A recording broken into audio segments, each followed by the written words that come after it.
Hello Fred, hello Clara, hello Coty, hello Bay. Hi Albert. Well, here I am today and I want to show you something spectacular. The spectacular thing is something which happens every year at this time. That's the change in colour of the leaves. In the autumn, leaves change from green to yellow. Over here, see this fantastic tree here? It was a green tree, it was a green leaf tree up until about a week ago, and then it starts to change colour. You'll also see, if you look over this side, there's a red tree hiding over there, there are red trees over there. These are trees where the leaves have changed to red. And my question is, why do leaves change colour in the autumn? Why do they go from green to yellow or green to red? And on top of that, why do some trees never change colour? Evergreen trees stay ever green all the way through the winter and through the next year and the next winter. So that's the question that we're going to answer in today's blog. I thought I'd bring you indoors. So here we are in my office and I brought in a little tree. So we're going to talk about the tree and we're going to answer the question, why do green leaves turn yellow in the autumn? Or alternatively on some other trees, why do green leaves turn red in the autumn? It's a two-step answer. The first part of the answer is to answer the question, why are they green in the first place? And the answer to that question is all about how a tree eats. Now, a tree can't go to the shops, buy itself some food, or go to a restaurant and have a beef burger. A tree is stuck. It can't move. It has to take its food out of its surroundings. And in its surroundings, you will see there's no food. So what does it do? It takes what it can find and it turns it into food. What can it find? Well, the first thing it can find is water, because wherever a tree is, there's rain. The second thing it can find is air. And actually it takes a particular bit of the air. It takes a bit that we call carbon dioxide. And actually the carbon dioxide is the air that we breathe out and that cows breathe out. So there's plenty of carbon dioxide around the trees. And the last thing it uses is light, and it gets the light from the sun during the daytime. The sun comes up, the sun shines and gives the tree light. So those are the three things: carbon dioxide, water and light. MS wants to know the answer. She's listening very attentively to my every word. And the food that the tree produces is called glucose, which to you and I is sugar. There it is. That's the stuff that the tree produces, which makes the tree grow big and strong and have lots of leaves. Now, this process we call photosynthesis. Photosynthesis, it's a Greek word and it means bringing together light. So, does it really matter? Not really. What really matters is that inside the leaves there are products, agents, things which do this job. And these things are called chlorophyll. Chlorophyll, that's the name of them. And the chlorophyll, I've written it in green for a good reason, and the reason is because it's green. And that is what you can see when you're looking at a leaf and you can see it's green. You can see the chlorophyll. The chlorophyll is the thing which does photosynthesis, turning water, light and carbon dioxide into sugar. These are our latest photos of MS, received from the breeder just this week. So now we understand why the leaves of a tree are green. They're green because of chlorophyll, green chlorophyll. And the chlorophyll is made by the tree. The tree wants its food, so the tree makes the chlorophyll and sends the chlorophyll into the leaves, and it's in the leaves that all those things are made into glucose or sugar. Now, the tree knows that in the wintertime there's not very much light. It knows that the sun comes up and stays up for only a few hours. And in that time, it's very difficult to make food. There's not enough light. So the tree, knowing this, says, well, in the winter, I'll shut down my food making factories.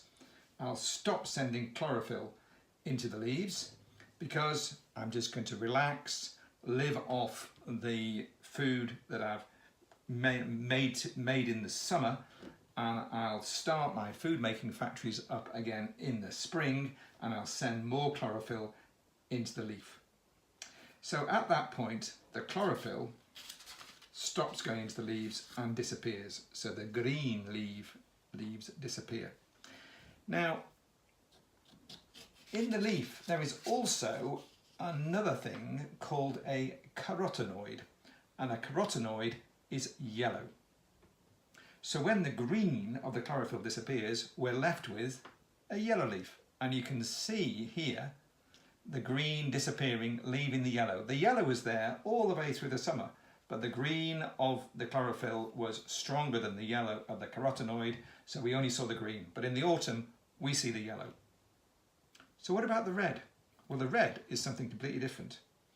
If you remember, the tree makes glucose or sugar, and when the tree decides in the autumn to stop making chlorophyll and therefore stop making glucose, it takes the chlorophyll away, but some of the glucose remains trapped in the leaf, and that glucose which is trapped turns into another thing which is called anthocyanin, and an anthocyanin is red, and that's where you get red leaves. And that's particularly true of trees which make a lot of sugar, a lot of glucose, like maple and strawberry.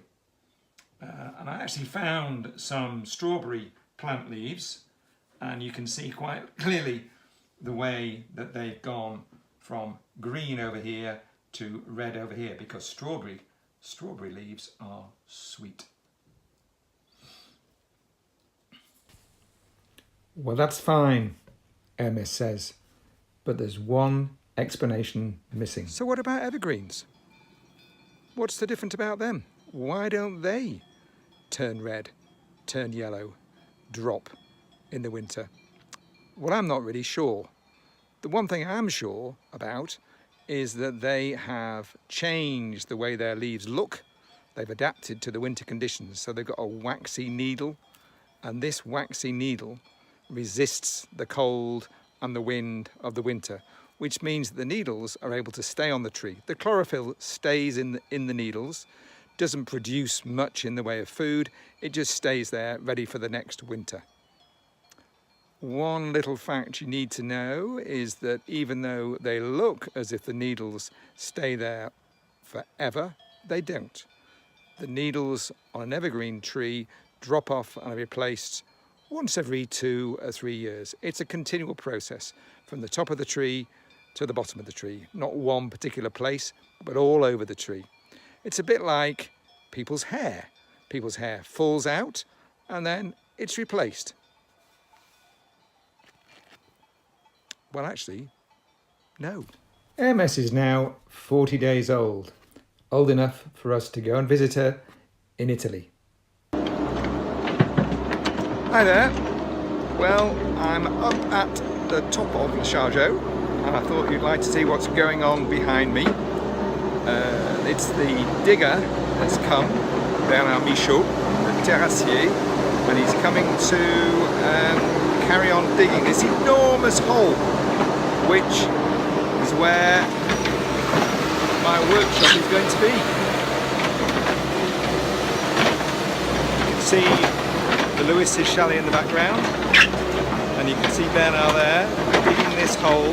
He's already made an enormous space, and he's just actually finishing off. He was asking me this morning what size, how far down I wanted to go. He's brought out some enormous rocks, which is taken away. It's taken him about a week to get this far down.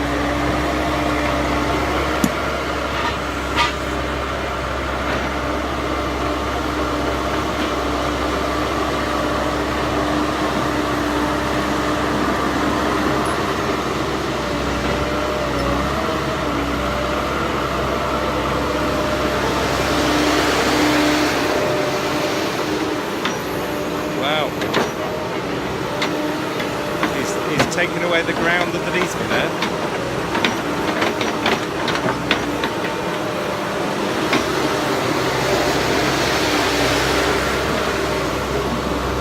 So there you go.